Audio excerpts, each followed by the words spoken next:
So you've decided you're interested in becoming an ESL or EFL teacher. Now you're tasked with figuring out which TEFL course you should do. Let me help you out and give you a couple of suggestions. Hi, my name is Megan. I've been an EFL teacher for over 10 years and I've done a couple of TEFL courses. So let me tell you what you should look out for when you're choosing your TEFL certificate. Now it can feel overwhelming because there are so many choices, but let me tell you a secret. It doesn't really matter. Basically, any TEFL certificate will generally work. It's really just about what you are looking for. Really quickly, before we jump into the tips, let me tell you what a TEFL certificate is. And if you already know, you can skip this part. There are timestamps included. So a TEFL certificate is basically a really simple certificate that proves that you've taken some basic EFL and ESL classes. This is by no means an intensive course. You will not learn everything you need to know about ESL or EFL teaching. It's really just dipping your toe in the water, getting some basic ideas, and basically using that to show an employer or to show a school that you have a cursory knowledge of ESL or EFL. There are tons of companies out there, so what should you look for when you're trying to choose your TEFL course? One thing I would consider is, do you want to do the course online or do you want to do it in person? There are plenty of both options available. I chose to do mine online because it was much cheaper and much more convenient. But if you would like to have a learning environment where there are other students and where you can talk with the teacher directly, it could be a great choice for you. Most of the time, the online TEFL certificates are quite convenient because you can complete the coursework at your own leisure. So if you have another job or you're working on other things, it's really convenient to do. If you are interested in doing it in person though, there are a lot of really fun opportunities for this. Often you are able to travel to another city or even another country to complete the certificate, which could be another good way to test the waters to see if you really are interested in working abroad or teaching abroad. A second thing to consider is how many hours do you want to do? Now, TEFL certificates are ranked according to the hours of the course. So for example, a 60-hour course is usually the lowest level of TEFL certificate. A 120-hour course is more advanced, and so on and so forth. So if you are looking at a TEFL certificate, you'll have to choose the level of difficulty you want. What I would do is I would check the requirements of the country or city or school that you want to be working at. My advice is to just get 120 hour. Most places that I've seen require 120 hour, and they kind of look down on a 60-hour certificate because it is so easy to get. I would definitely go with 120 hour. However, I have noticed that there's not that much of a difference between 120 hours and all the other options. A lot of times when I've gone to interviews and talked to different places, they just care about you having 120 hour, and having anything higher than that doesn't really move the needle one way or another in regards to hiring you or choosing you.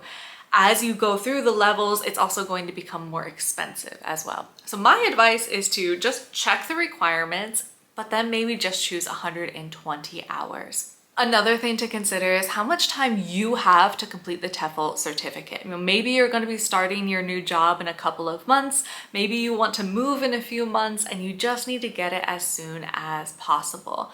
When I took my first TEFL certificate, it was only 60 hours, but it took me 6 months to finish the course just because of the way that company had laid everything out. When I took my second TEFL certificate, which was 120 hours, they told me I had up to 6 months to complete the course, but because I could work at my own pace, I ended up finishing it in about 2 weeks. So looking for a flexible course might be something that would benefit you if you're a little bit crunched on time. Another thing you should consider is, of course, the cost. And here you really have to balance the idea of you get what you pay for with also understanding the importance of a TEFL certificate. When I took my first TEFL certificate, it was only 60 hours and it was dirt cheap. It was at a very small company, and honestly, You get what you pay for. I didn't find it to be that useful. I didn't find that I learned that much.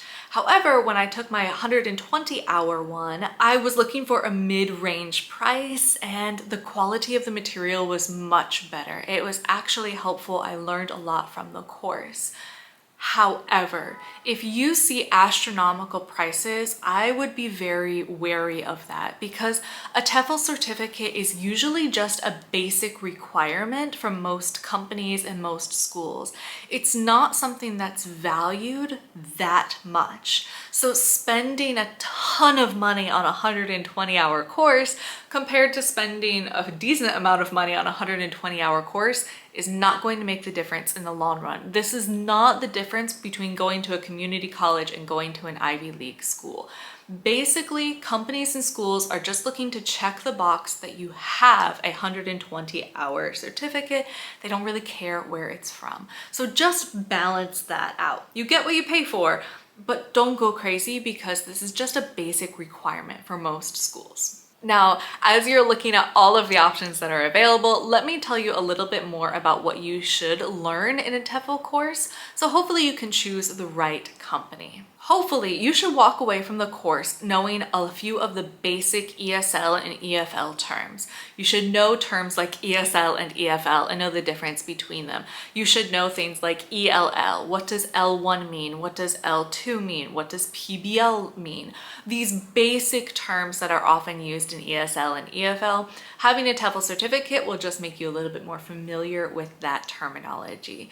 You might also touch on some basic educational theories. These will not go very, very deep. And honestly, if they do go very deep, I might be a little bit wary of it because theories are not as practical as what you're really looking for in a TEFL certificate. Hopefully, your TEFL certificate is just going to give you some basic foundational knowledge and help you dip your toe into the water to understand what practical things you need to know in order to teach a decent class.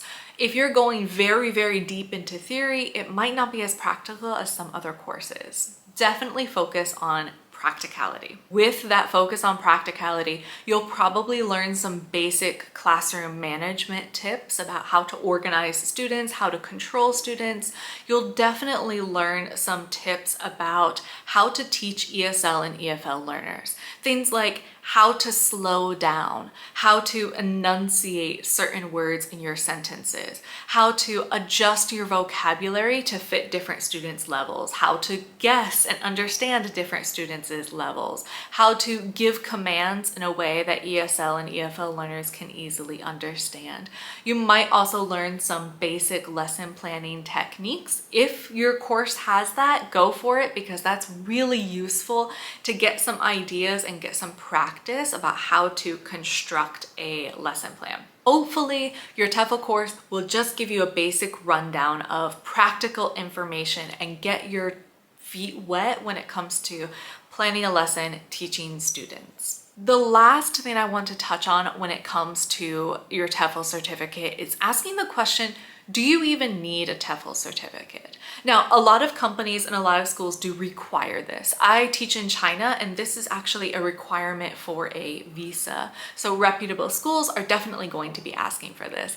Check the requirements in your school, in your country, in your city, in your area to find out if this is just a piece of paper that you need. If it's not something that you need, honestly, I would recommend going ahead and just doing it. Like I said, hopefully the TEFL course will help you dip your toes into the water. It will give you a general understanding of what it is to be an ESL teacher or an EFL teacher. It will give you some basic techniques.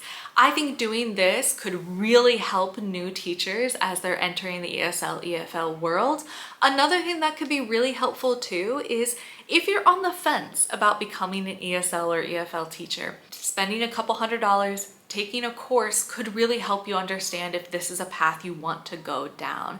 So if you're not ready to fully commit to a move or changing jobs or majoring in something, maybe it's a good idea to just take a TEFL course and see if it might be the right fit for you. So I definitely recommend getting a TEFL course. And honestly, you can choose whatever company you want to help you get it. So what course do I recommend? Honestly, you can choose whatever you want, but I used ITTT and I actually really loved their course. I took the 120-hour course with them and I found it to be pretty practical, really easy to do on my own time. I was learning about classroom management and I also learned about lesson planning. And actually, I took my TEFL certificate with ITT a little bit late into my teaching career, and it actually was great because I already had experience of what worked and what didn't work in the classroom, and I felt like all the tips that ITTT shared were really practical and actually did work in the classroom. So if you're interested in using them, you definitely can. I'll leave a link down in the description. I used to have an affiliate link with them. I don't think I do anymore. If I do, I'll mention it down below, but I will link it either way. Their 120-hour course is just $250, which is honestly reasonable compared to a lot of other courses out there. You don't have to use them. You can use any course that you want, but I did have a really good experience with them. If you have any specific questions, definitely leave them in the comments down below. You can private message me on Instagram at Atlas Teaching, and you can also check out atlasteaching.com anytime for tips, ideas, inspiration, tricks of the trade there. I hope this video helped you understand a little bit more of what you should look for, and hopefully you can find the best TEFL course that fits you. Okay, that's all for today. I'll see you next time. Bye.